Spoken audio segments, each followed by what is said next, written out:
Волейбол анимесінде монстрлар буыны деп аталатын ерекше ойыншылар бар. Бұл ең күшті, ең стандартты емес және ең мақсатты ойыншылар. Олар тек күшті ғана емес, сонымен бірге даму барысында күшейе түсті. Мен бірден айтамын, егер сіз манганы оқымаған болсаңыз және спойлерлерді ұнатпасаңыз, бұл бейнені жауып тастағаныңыз жөн. Өйткені анимеде олар бізге құбыжықтар буыны туралы әлі ештеңе айтқан жоқ. Дегенмен, құбыжықтар буыны тақырыбының өзі керемет қызықты.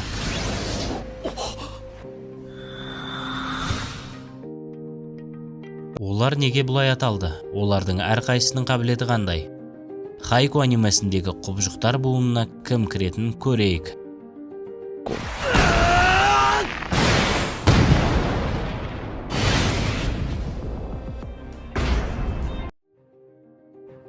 Алайда ақыр соңында оларды құбыжықтар ұрпағы деп атауы бекер емес. Өйткені оған тек ең күшті және ең сұмдық ойыншылар кірді.